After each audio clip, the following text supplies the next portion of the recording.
Carlos Iturra es un escritor chileno destacado por sus cuentos y su crítica literaria. Con la publicación de su último libro de crónica literaria titulado Maestros y otros ensayos, se le ha tildado de erudito, expresión que con poca frecuencia se escucha en nuestro país por estos días. Con estudios de Derecho y Filosofía, se lo incluye en la llamada generación de la nueva narrativa chilena, junto a escritores como Gonzalo Contreras y Carlos Franz. Con su cuento El Apocalipsis según Santiago, ganó en 1983 el que él considera su primer premio importante, el del concurso de la revista Paula. Posteriormente ha sido galardonado en 2 oportunidades con el Premio Municipal de Literatura y otras 2 con el Premio a las Mejores Obras Publicadas, que otorga el Consejo Nacional del Libro y la Lectura. Cuentos suyos han sido traducidos al inglés, francés, neerlandés y al ruso. La escritora chilena Marta Blanco, por su parte, dijo de él: su lenguaje es de envergadura metafísica, de calibre mayor. Conversamos con Carlos Iturra, de literatura y de la vida. ¿Cuáles han sido los intereses que te han movido? ¿Qué buscas? No sé si te podría precisar una respuesta en esa materia respecto de si busco algo y qué sería lo que busco, descontado el hecho de que todos quisiéramos ser ricos y famosos, digamos, ¿cierto? Descontada esa banalidad, entre comillas, lo que te puedo decir es que yo escribo porque si no escribo siento el remordimiento de no estar haciendo algo que debiera hacer. Esa es la respuesta más precisa que logro rescatar del hecho de que escribo. De que si no lo hago, me siento mal, me siento incómodo, me siento en falta. ¿Y a qué edad descubriste eso? Esto de que, ha sido un proceso, porque yo empecé a leer desde muy chico, empecé a hacer ejercicios de poesía como a los 12 años, te diría yo, pero sin sospechar que mi destino fuese hacer la literatura. Cuando me empecé a sentir escritor fue con el taller de la Furcade, porque la Furcade, que tenía ya yo unos 20 años, estaba en la universidad, y la Furcade, que era tan ácido y tan cruel por momentos con la gente que en su opinión decía tonteras, bueno, sin embargo, con algunos cuantos de su taller era un colega, nos trataba como colegas, y eso supongo que a otros también, pero a mí me hizo sentir el ser tratado por la Furcade, que era toda una gloria en ese momento, como un igual, hizo que me la creyera. Bueno, y así creyendo a través del tiempo, no paré de escribir, y se me hizo de tal modo un hábito y una necesidad que he terminado a la larga precisando este sentimiento en mí cuando no escribo, que es el de remordimiento. ¿Y eso aparejado con la lectura también? Sí, también me siento en falta cuando no estoy leyendo suficiente, pero en el caso de la lectura, al revés de la escritura, sí puedo sentirme muy orgulloso, no es la palabra, muy contento de haber podido leer tanto como he leído. Se podría de nuevo parafrasear a Borges y decir que otros se jactan de los libros que han escrito. Yo puedo sentirme feliz de los libros que he leído. Así que en eso no me siento tan en falta, porque en algún momento me hice el compromiso. Siempre fui lector obsesivo, pero en algún momento además me hice el compromiso de leer a los grandes, con los que estaba en deuda, como por ejemplo Proust o qué sé yo. Entonces, y habiendo leído todo eso, no te diría que siento remordimiento. ¿Y piensas que hoy día quien quiera hacer un plan de lectura debiera escoger a los clásicos? ¿O de todo? ¿Hay que leer de todo? Bueno, depende del que se haga el plan de lectura, porque si es una persona que quiere hacerse un plan de lectura habiendo leído muy poco, entonces va a tener por delante una lista bastante diferente de la lista de alguien que ha leído mucho y que dice, a ver, ¿qué me está faltando? Fíjate, entonces... ¿Y ves ahí importante el rol de un maestro, por ejemplo, que vaya guiando?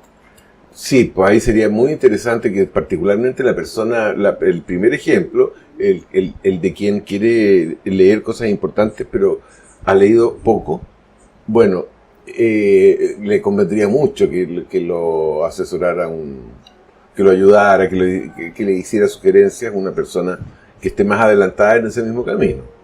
Tú te quedas con los clásicos, entonces, los grandes autores clásicos. Sí, con tal que incluyamos entre los clásicos contemporáneos. Por ejemplo, Houellebecq. Michel Houellebecq me parece un escritor de primerísima y yo creo que ya es un clásico. Pero sí, creo que por una cantidad de clásicos es indispensable pasar. Y yo te diría que la principal razón por la cual hay que pasar por los clásicos y leer los clásicos no está tanto en el hecho de que sean clásicos, está en el hecho de que son libros espectaculares, son los libros máximos, son los mejores libros. De modo que si tú te vas a leer a Jane Austen o te lees a Flaubert y Madame Bovary o lees las novelas de Queiroz, o sea, vas a la segura. Es seguro que si avanzas lo suficiente como para pillar el tono y vas a terminar comprendiendo por qué esa novela es un clásico. ¿Y eso no te impone un estándar al momento de escribir?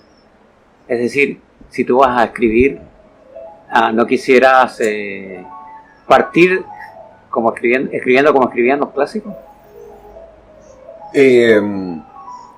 Bueno, es que los clásicos no escriben todos igual.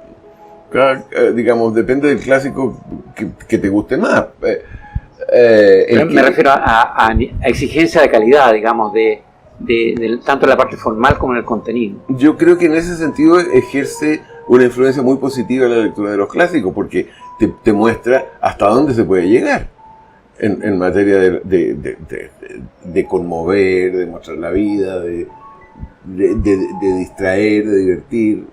Las funciones de la literatura, el conocimiento y el entretenimiento, logrados en una novela de Dostoyevsky de una manera tan gloriosa que, bueno, pueden pasar dos cosas. Creo que Virginia Woolf dice en alguna parte, después de leer a Dostoyevsky, uno se pregunta si tiene sentido seguir, ahora me entró la duda, no recuerdo si dice seguir leyendo o seguir escribiendo. Podría ser que la lectura de Dostoyevsky te apabulle a alguien y le mate los deseos de escribir, pero supongo que el efecto positivo sería que lo estimulara y le mostrara los niveles que se pueden alcanzar. Y en ese sentido, para escribir, ¿hay que usar más la emoción o la razón o una combinación? ¿Cuál es la combinación perfecta o ideal para...? También depende de los escritores, porque si pensamos en Borges es más cálculo y razonamiento, más ingeniería, más erudición, versus García Márquez o Neruda, que son mucho más naturales, son como fuentes de agua que se pueden encontrar en la naturaleza. Mana de ellos literatura sin necesidad de vigilancia racional. Eso quiere decir que el tipo de literatura que uno escribe tiene que ver un poco con el temperamento y la historia personal de cada uno. Absolutamente. Eso es como dice, por eso dice un Buffon, un autor francés, dice que el estilo es el hombre. Podríamos decir, la persona es el estilo es la persona. Es decir, el estilo que originalmente para los griegos era la aguja, el punzón con el que se escribía en las tablillas de arcilla, dejaba una marca que era inconfundible, porque cada uno de esos punzones se hacía único. De modo que y se llamaban estilos. Entonces el estilo de Rodolfo era fácilmente reconocible y diferenciable del de Carlos. Ese es como el origen más remoto. Pero finalmente la escritura viene a ser como la manuscritura, objeto de la grafología, mediante la cual se puede desprender de la letra el carácter del que la escribió. Entonces, con cuánta mayor razón no se podrá desprender de un texto completo, ¿no? De alguna manera el estilo es el hombre y el que escribe es el yo entero.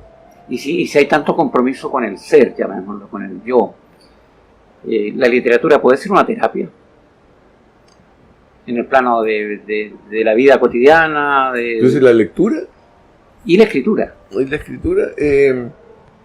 ¿Uno puede decir que ella escribe para sanarse? ¿O lee para sanarse?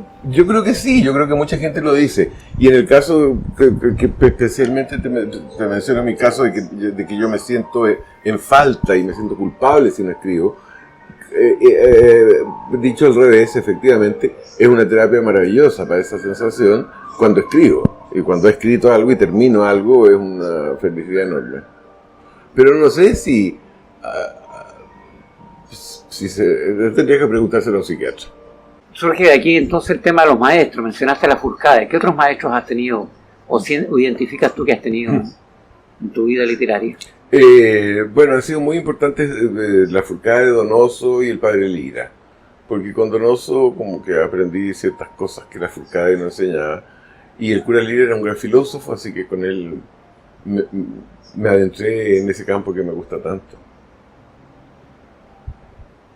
Y siguiendo la influencia del cura Lira, que era un gran pensador, ¿tú dirías que escribir bien es pensar bien también? Sí, claro, incluye eso.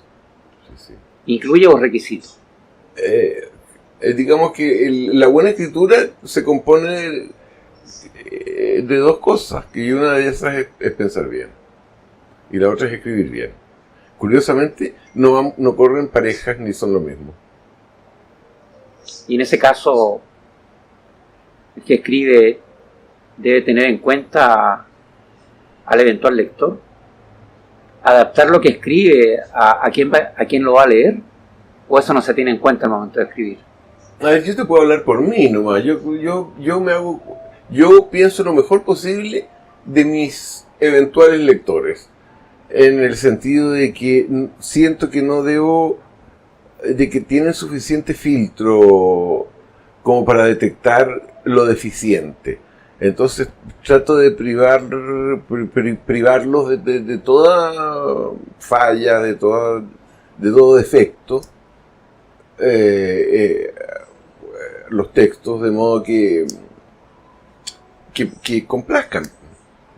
¿Y te da igual que el lector sea un erudito, un especialista en alguna materia, o a una persona que ha leído muy poco, pero algo encuentra en el texto y te sigue leyendo hasta que termina tu libro? O sea, desde luego que me da lo mismo que sea el lector, si entiende lo que lee. En ese sentido he tenido dos tipos he detectado dos respuestas. Ciertos lectores que piensan que soy difícil, y ciertos lectores que cuando les he dicho que alguien me ha dicho que soy difícil, me ha dicho: ¿difícil? ¿Tú? No. ¿De dónde? No sé de qué depende. Sí. Volviendo al cura Lira, ¿significó él algún nexo con tu interés religioso? ¿O el cura Lira va solamente por la parte No, pensamiento? fue casi diría yo que el principal motor que tuve para acercarme al cura Lira y a sus clases fue religioso. Yo quería ser un católico informado. ¿Te resultó ser católico y ser informado? Me informé muchísimo del catolicismo, sí, pero principalmente el aprendizaje de la filosofía ha sido lo más perdurable. ¿Te resultó ser católico? O sea, yo años después y en otras circunstancias dejé de ser católico, me liberé de la fe, pero no lo asociaría con el padre Lira. ¿Y te gustaría volver a ser católico? Me gustaría, sí, es bonito ser católico. ¿Sino qué? No, me gustaría ser... O sea, no me parece a mí que sea cosa de decidirlo. O sea, estás a la espera de que te llegue alguna fe. O sea, así como alguna vez creí, así como alguna vez descreí, así estoy interesado y atento a las ideas que leo y que encuentro en esa materia, pero insisto, no me parece que el convertirse a una fe dependa de que uno diga me convierto. Sí, me convierto. No. Ahora, no creería yo en una conversión de cerda. ¿Y qué vas a hacer después de la muerte? Bueno, vamos a ver si hay sorpresa o no. Si hay algo, nos sorprenderemos. Pero relativamente, porque uno ya ha previsto todas las posibilidades que se pueden prever desde aquí. Se ha previsto que no haya nada, que nos reincorporemos a la energía, que nos reincorporemos a la voluntad, que nos reencarnemos y sigamos reencarnándonos hasta un futuro, que haya cielo, infierno, etc. Y que no haya nada. ¿Y alguna de esas alternativas te produce escalofríos? No, fíjate, porque la más escalofriante, que sería la del infierno cristiano, tengo confianza de que si hay Dios, Él sabe que yo no me he empeñado en ser un canalla.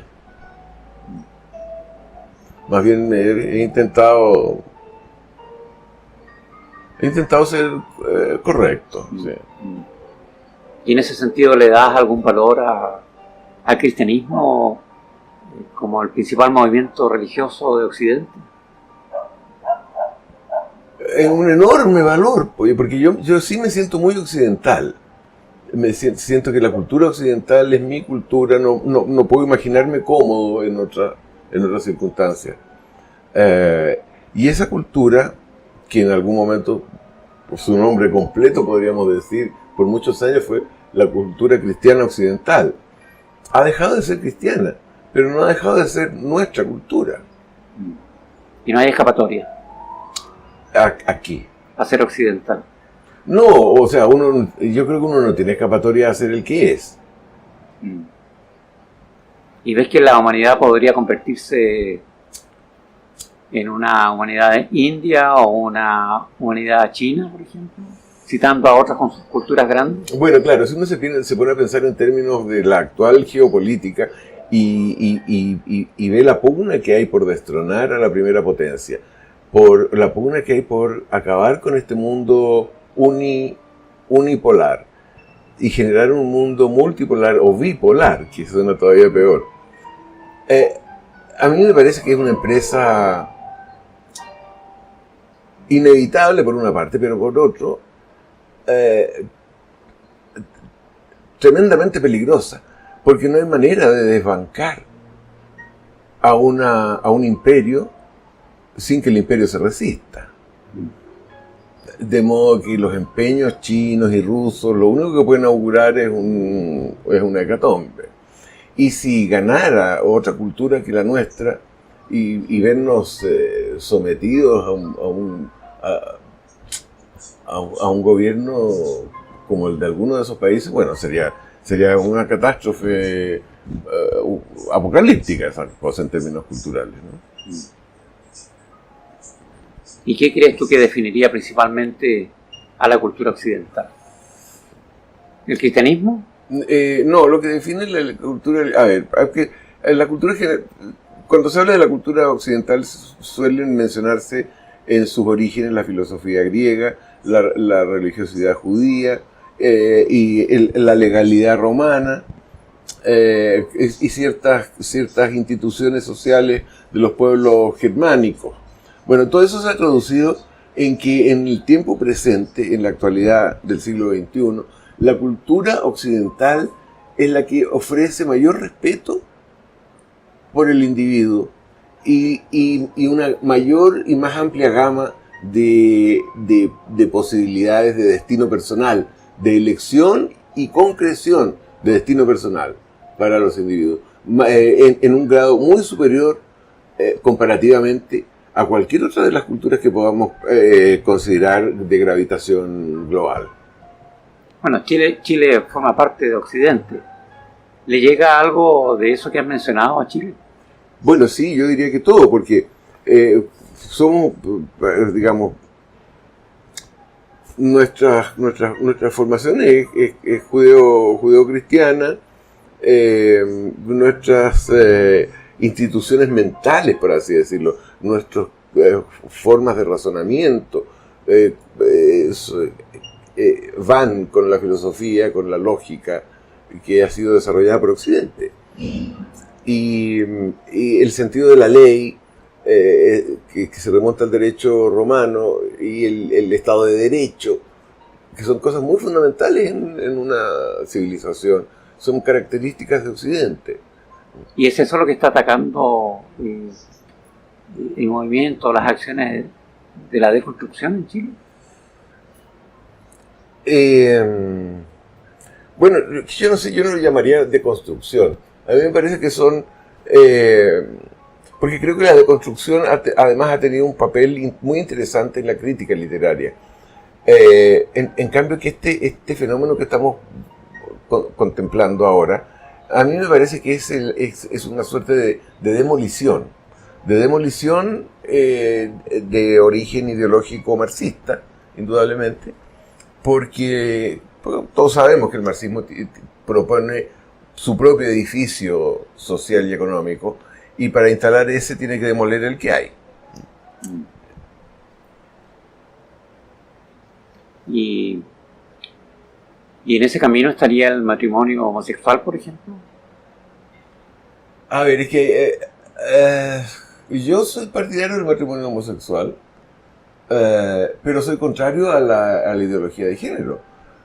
Ahí muchas veces se dice, dice que está bañando a la guagua en la tinita, y cuando termina bota el agua junto con la guagua, digamos. Bueno, la cosa es que no por rechazar la ideología de género, que es una vez más, el marxismo lo politiza todo en aras de la consecución de sus fines, y por eso dice que todos los medios de lucha son legítimos para ellos. Entonces este afán confrontacional que lleva como con miras a la destrucción de la familia tradicional, a la sexualización de los niños. Yo creo que si el marxismo lograra el poder, el propio marxismo se encargaría de acabar con esos alardes extremos. ¿Siempre está presente la política en las artes? Sí, siempre está. Lo que pasa es que hay quienes quieren sacarle partido al arte utilizándolo como una herramienta de propaganda. Entonces eso pervierte mucho el arte, porque empieza a juzgarse no por la calidad, sino por la eficacia propagandística, lo cual es mirar muy en menos, creo yo, la literatura. Pero quienes se dedican a escribir sin transformar la literatura en un instrumento de propaganda, siguen en un circuito, siguen corriendo en su propia pista, ¿no es cierto? Es difícil saberlo, porque parece ser que el sistema de cancelaciones dificulta mucho el ascenso o el conocimiento de un escritor, aun si es bueno, si es que no se sube al carro en el que van todos, entre comillas. Por otra parte, tú has dicho que, citando a un autor francés, has dicho que el hombre es prisionero de su tiempo y de su espacio, tal vez, ¿no? ¿Puede un artista mantenerse al margen de la contingencia política? Qué buena pregunta. Bueno, a Borges le preguntaban con frecuencia algo parecido, porque como escribía cuentos fantásticos, cuentos metafísicos, los que vivían pendientes de la política y de la sociología, le echaban de menos en la obra de Borges la presencia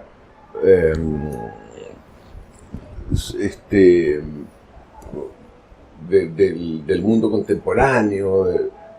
Y Borges decía que él no tenía para qué tomarse la molestia de empeñarse en ser moderno, como tampoco tenía para qué tomarse la molestia de empeñarse en ser argentino, porque inevitablemente era ambas cosas, se es ambas cosas, o sea, y el que se empeña en ser moderno, no obstante que ya lo es, entonces empieza a hacer algo así como rezar el rizo, porque no. ¿Y ha estado la política dentro de tus intereses?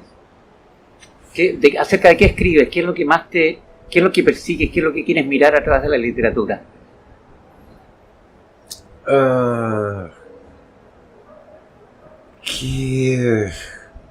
Bueno, a ver, me hiciste como dos preguntas en una. Si tengo intereses políticos, sí, siempre o sea, nacieron casi juntos, porque yo fui muchacho de educación media en el tiempo de la Unidad Popular. Quiero decir que a mis 13, 14 años salió elegido Allende, y más o menos a mis 13 y 14 años también yo empezaba ya a leer de una manera compulsiva. Así que me vi embarcado en las dos materias, en los dos mundos, eso casi de manera simultánea. Pero para mí han sido cosas bien separadas. Quiero decir, nunca se me ha ocurrido escribir cuentos políticos o cuentos en pro de las ideas por ejemplo, es decir, si yo siento una suerte de fe, tengo una especie de fe en un cierto credo político que podría abreviarse al extremo de decir la democracia en política y el mercado en economía. Es decir, hasta ese punto se puede, no voy más allá, pero nunca se me ha ocurrido que pueda hacer con eso literatura. He tenido siempre separadas esos intereses. Uno de tus libros exitosos se llama Paisaje Masculino y es una serie de cuentos del mundo homosexual. ¿Qué opinas de la palabra homosexual, primero? Es una palabra no sé cuán útil, porque la palabra se inventó a mediados del siglo XIX, porque ahí por 1850, 1860 empieza a existir la palabra inventada por un médico alemán. Y se demoró 50, 60, 70 años en difundirse. Es decir, perdona, antes existía la homosexualidad, pero no existía un término. O, digamos, si no existía la palabra, nos cabe la duda si existía la cosa.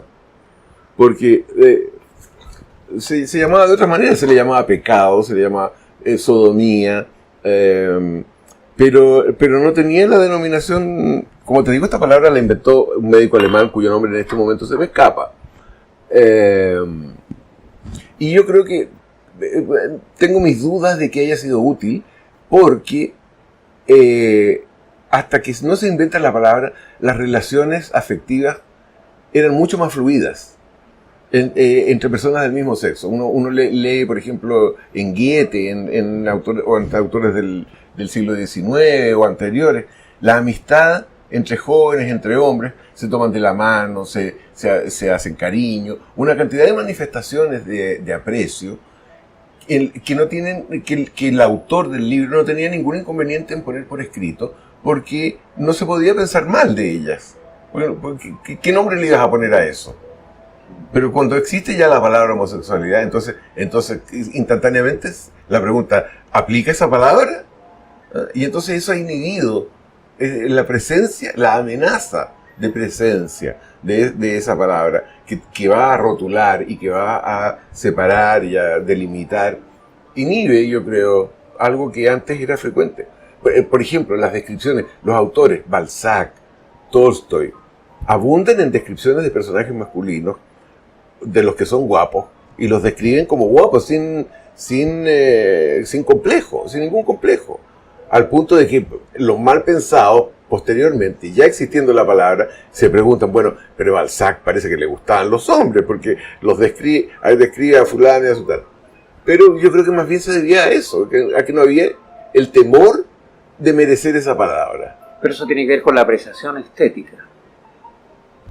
Yo más bien quería saber de la conducta homosexual. Tú que escribiste ese libro, me imagino que tuviste bastante reflexión al respecto a lo que es ser homosexual, a la vida del homosexual, a los conflictos que vive, a cómo vive la afectividad. Cuéntanos un poco cómo ves la afectividad del homosexual, por ejemplo. ¿Será distinta a la afectividad de un heterosexual?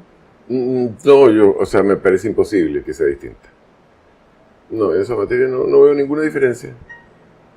Es decir, las diferencias serían sociales en ese sentido.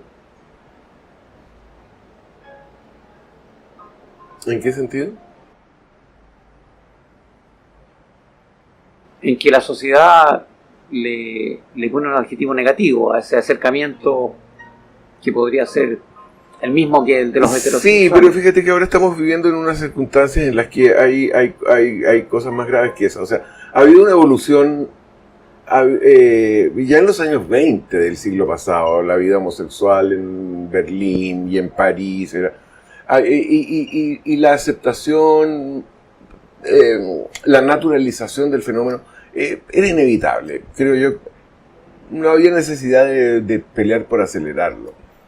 Hoy día persiste como un motivo de discriminación mucho más grave que ese, la propia posición política de las personas. O sea, ya no se cuestiona, ¿crees tú, la moral o las conductas de los homosexuales? No se piensa que... Según quienes, hay de todo. Sí. Pero tú crees... Pero claro, en los jóvenes, todos mis amigos pues, que me cuentan que en el curso de un hijo, un niño gay, o que fulanito aquí y allá, y ellos le preguntan a sus hijos, y a ti, oye, y la cosa es grave. No, que va a ser grave. No piensa ser grave. Quiero decirte, las nuevas generaciones ni se alteran con el asunto. A ver, preguntas obvias con respuestas obvias, pero hay que hacerlas. ¿El homosexual es más malo que el heterosexual? ¿Es más qué? ¿Más malo? No me niego a responderte eso. ¿Es más correcto? Rodolfo, es como si tú me dijeras, las personas, a ver, dime una cosa, las personas rubias son más tontas. O que me dijeras, oye, las personas morenas son todas chuecas, oye. Pasamos ya entonces esa etapa en que se discriminaba esa época. No sé tú. No sé tú. ¿Y hay lectores para esos temas? Yo no tengo muchos lectores ni para ningún otro tipo de cosas. Pero sí, digamos, hay una masa lectora. Porque es una cosa que antes se podía evitar. Digamos, se podía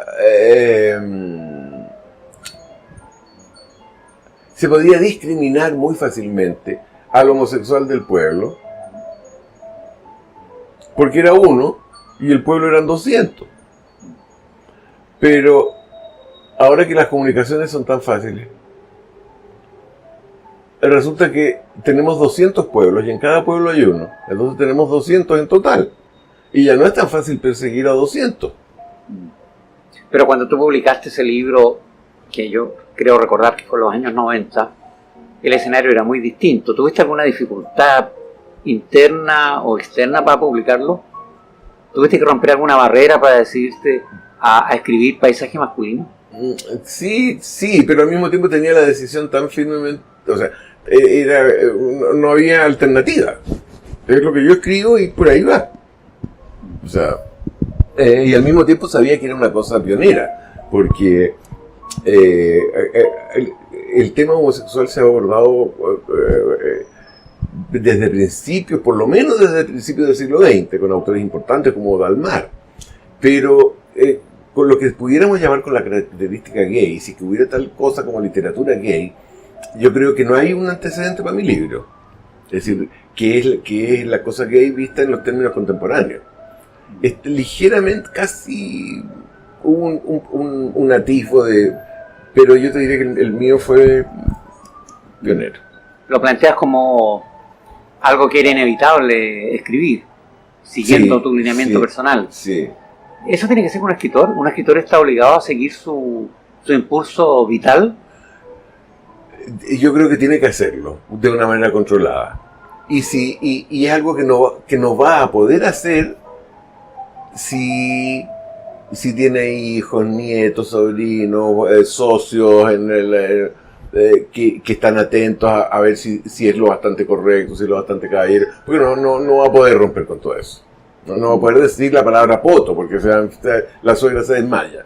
No, ese está frito. Es requisito entonces que uno siga su impulso vital, su impulso natural. Sí, o que por lo menos seleccione dentro del impulso vital, porque fuera del impulso vital solo hay artificialidad. Eso implica que para escribir o en lo escrito hay una prolongación de la persona. El estilo es el hombre. Por lo tanto, ser un buen escritor significa reflejar en esa escritura lo que uno es. Pero no, porque lo estás diciendo como si mi propósito fuera reflejarme, es en circunstancias de que el reflejo es una consecuencia inevitable del haber escrito, sin el propósito de reflejarme.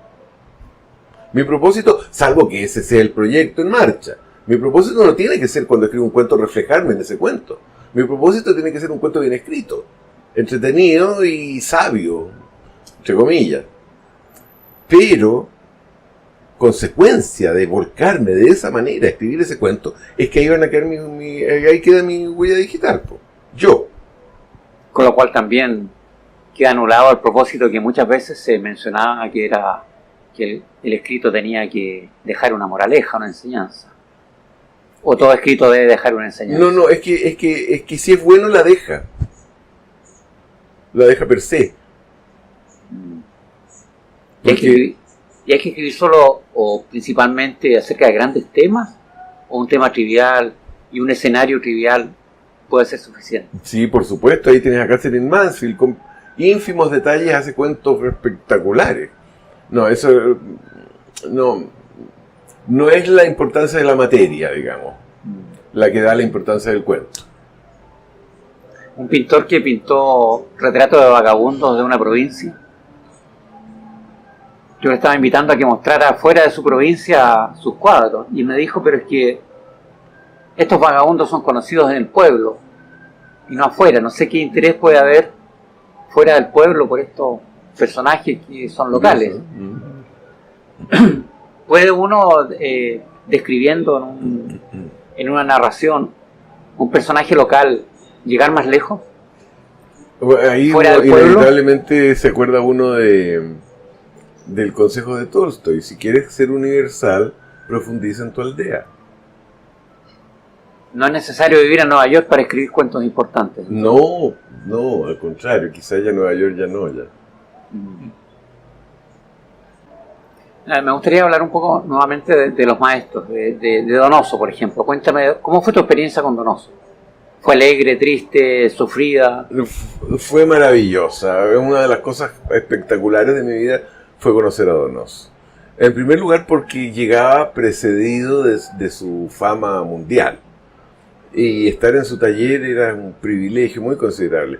Luego yo conocía bien los talleres de Lafourcade y cómo Lafourcade enseñaba a jugar con las palabras, en cierta forma, diría yo, a perderles el respeto y a tomarles respeto, pero a lanzarse a la piscina de las palabras, digamos, ¿no? Lafourcade iba mucho por lo onírico, por lo lúdico, por lo surrealista, y eso fue un buen comienzo porque me soltó muchísimo la mano. Pero luego en el taller de Donoso fue una especie de segundo grado de la escritura, porque Donoso enseñaba a pensar en los trasfondos de ¿cómo decirlo?, de la estructura, en el sentido del diálogo, de cómo el diálogo podía entregar información que más tarde fuera útil. Podríamos decir un segundo grado de la escritura respecto al primero, sin querer decir con eso que sea más importante. Los dos importan cada uno en lo suyo. Pero un segundo grado en el sentido de que, es decir, en el primero con Lafourcade uno aprendía las matemáticas, a sumar y a restar. Con Donoso uno aprendía ecuaciones, por así decirlo. Pero no las habría podido aprender si primero no hubiera aprendido a sumar y restar. Era genial Donoso. Y absolutamente convincente, digamos, casi digo autoritario, pero no, hablaba con autoridad. y de repente de modo terminante, pero uno se convencía, si no instantáneamente, al rato, de que tenía toda la razón en lo que estaba diciendo. Él tenía una vida difícil, una personalidad compleja, y se transmitía un poco eso durante el taller, o era una conversación cordial. No, era muy agradable, y uno veía que era una persona complicada, así, como ligeramente neurótico, pero no nada.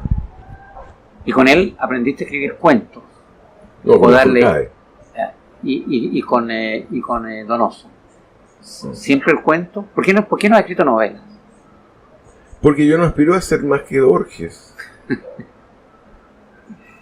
Y porque no se me ocurre ninguna idea para novela que no me resulte sintetizable con ventaja en un cuento.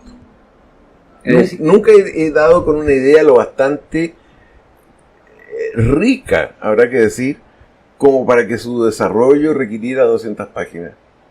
Las más complicadas ideas que se me ocurren caben en 20. Pero eso no quiere decir, me imagino, que el cuento es de una categoría inferior a la novela.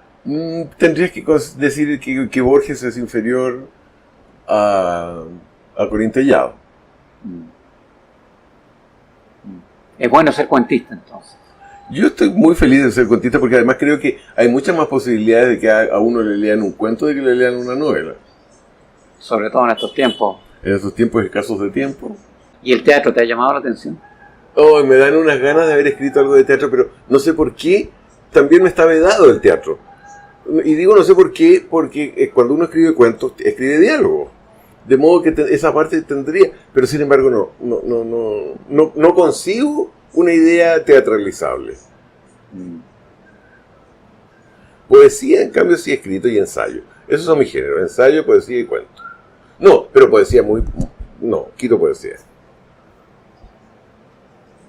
Ha habido el impulso, entonces, el interés. Sí, partí, como te digo, mi primera, a los 8, 9, 12, eran poesía. Y ahí aprendí con el Tesoro de la Juventud, que traía cómo escribir poesía, cómo se cuentan las sílabas. ¿Y cuánto influye? Si tratáramos de buscar cuándo o quién plantó la semilla de la lectura y de la escritura, ¿tiene algo que ver ahí el padre y la madre? Sí, mi papá me enseñó a leer cuando yo tenía 4 años. Me sentaba en sus rodillas y empezábamos con el silabario mate. Así que yo aprendí a leer muy temprano. Y cuando supe lo del silabario mate, cuando digamos aprendí a leer, seguí leyendo el silabario mate y me lo leí hasta el final y no paré más de leer. Y mi papá era un maestro severo, era serio, porque como mi papá era mayor, se casó tarde, así que yo fui un hijo un poco tardío, entonces había diferencia de edad y esa diferencia generacional que yo no veía en mis compañeros de colegio, por ejemplo, cuyos padres se veían como muchachos. Uno de mi papá ya era un jubilado a esas alturas de la vida y era un hombre más bien autoritario y severo. Así que recuerdo a lo menos una ocasión empezar yo a hacer pucheros así porque mi papá me pedía que pusiera atención. Y además él ya no era buen lector, pero había sido buen lector, así que había libros en la casa. Entonces eso también... Y hablaba con... así como de los sabios, de tales o cuales autores, como Víctor Hugo, por ejemplo. Entonces, sí, ahí, si tuviéramos que pensar en semillas, ahí hay una. ¿Y la madre? ¿Qué lugar ocupa tu mamá? Mi mamá, no tanto en la escritura. Mi mamá me importa por otro lado, que es, sí, el de los afectos, y el de también diría yo, bueno, mi mamá era muy buena para contar historias. Por ejemplo, si tenían un té se iban a reunir los hermanos, y ella llegaba a la casa y ¿cómo te fue? Mire, me fue estupendo, estaba tu tía Juana, estaba fulano, hablamos y era lo más divertido, eran cosas cotidianas y familiares, pero lo hacía maravillosamente. Y además usaba muy bien el lenguaje, con mucha naturalidad, al punto de que yo, cuando quiero, de repente, haciendo hablar personajes chilenos. Pienso, ¿cómo lo diría mi mamá? ¿Qué palabra usaría a este punto? ¿Pero no crees tú que en el mundo afectivo uno siempre vuelve a la madre? Si es que alguna vez se fue.